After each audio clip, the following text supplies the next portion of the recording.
Hi everyone.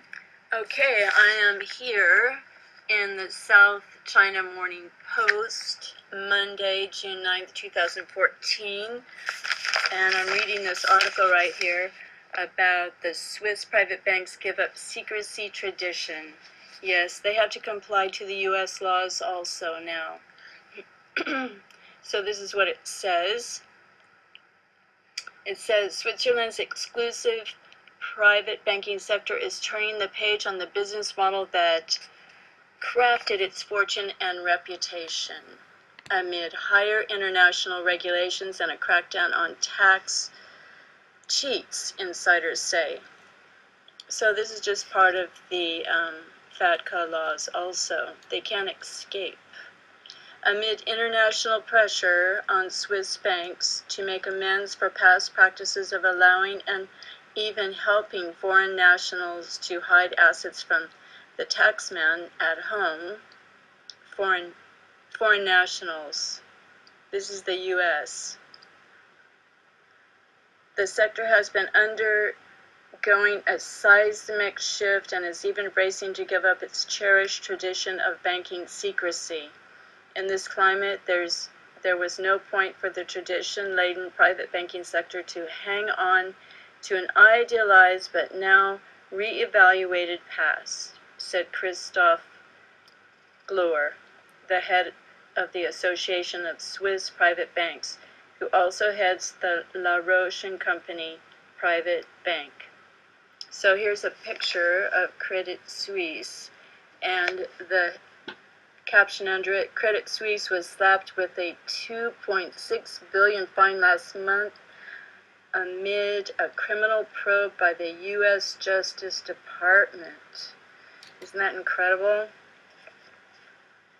$2.6 billion. Okay, continuing.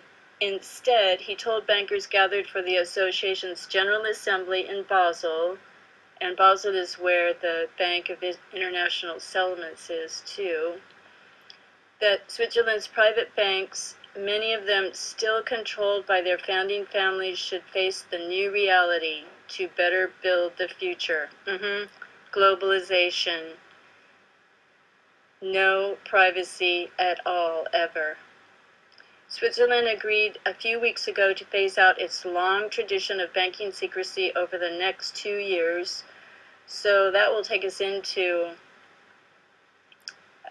near 2017, when they want everyone in the world chipped, according to Aaron Rousseau. That's what they want. I'm sure they have a timeline for it.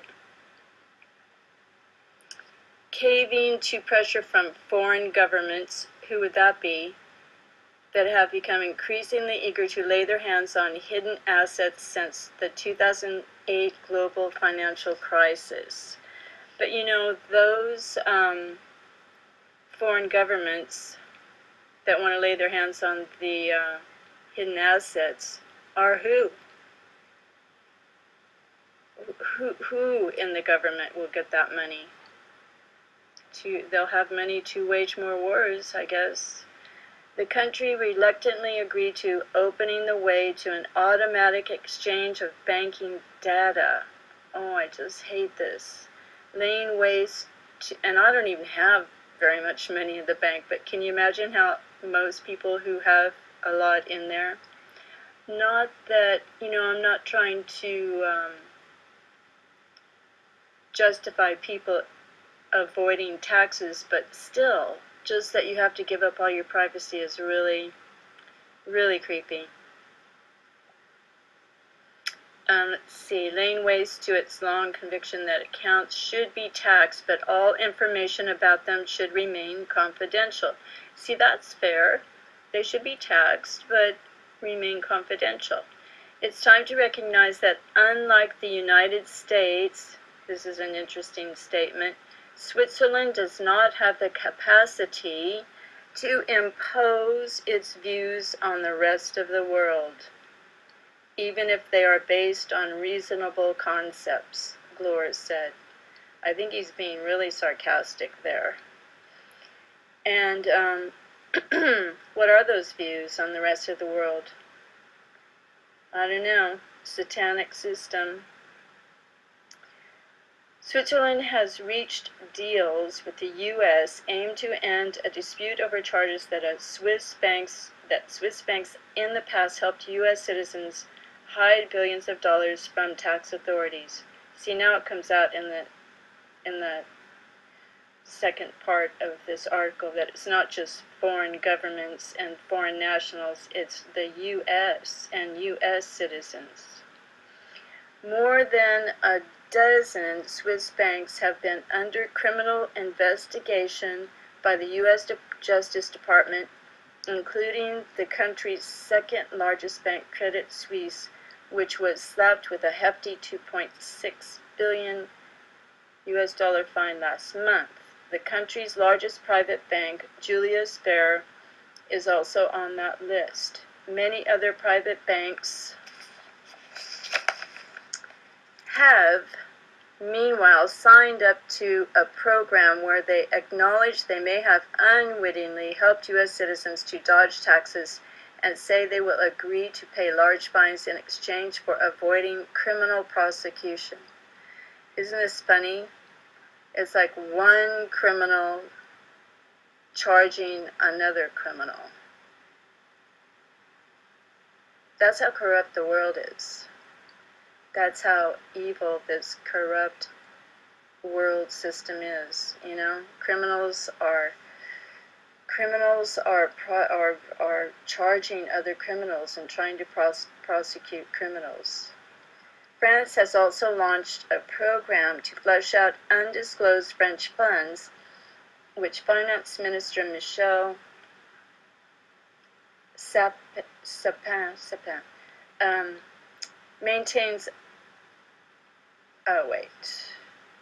Which Finance Minister Michel Sapin maintains allowed Paris to rake in an extra 10 billion euros. That's 105.7 billion Hong Kong dollars last year alone. About 23,000 French citizens have come forward under that program since June 2013 to fess up to undeclared accounts abroad, 80% of them in Switzerland. Okay, so it is foreign nationals. French people were putting their funds in Switzerland also. It's all corrupt. If you have a ton of money, someone will help you hide it for a fee. So that you'll have more and you won't have to pay taxes. Swiss bankers, meanwhile, acknowledge they manage far fewer funds inside Switzerland today than in the past, since clients' assets are now being taxed and are therefore shrinking. Members of our association are relentlessly internationalizing, Glor said. Okay, we could say members of our association are relentlessly globalizing according to the plans and aims of the One World Government, the New World Order, and the United States will lead everything. And we're going to get everyone chipped so we know exactly your bank accounts and everything about you at every moment. And we're going to monitor you by GPS wherever you go. So it's getting really, really disgusting to be here, you know? The food and everything and just what we have to deal with. Oh, and also, you know, the silver fixing situation, August 14th, I believe it is when the silver fixing by DBS and a couple other banks that happened every day for the past 117 years, it's no longer going to happen. A new silver fix will take place. That's not just going to disappear, in my opinion, because HSBC has kindly volunteered to step in for that. And, you know, because there will have to be some kind of fixing going on. So I don't think it's just going to end. It could end up being worse for people. It could make the price of silver go down, way, way down. So here is Mao Zedong, Chairman Mao, and the renminbi. So that's going to be taking precedence. So it might be a good idea to get some of that. And some gold and silver, and even food might be, buy some now before it goes up more, and that could be a good investment and a bartering tool. Who knows? Well, 2 Peter says the world's going to burn, and it might, because the nuclear power plants all over the world and our charged environment. Oh, one other thing is, this is what I think about lightning. You know, they know how to direct lightning now. So when people say, oh my goodness, it's an act of God, and it's a sign because there was lightning at the new World Trade Center, they can do that anytime they want to make it coincide with dates and celebrations or some, and then they give everyone a charge that is looking for signs. And they did it in Jerusalem. They know how to make plasma balls. They know how to do all kinds of things, and direct lightning. So that is just the truth. Anyway, God bless you all. Thank you for watching, and stay up to date every day with the status of your soul. Okay, God bless you all. Bye for now.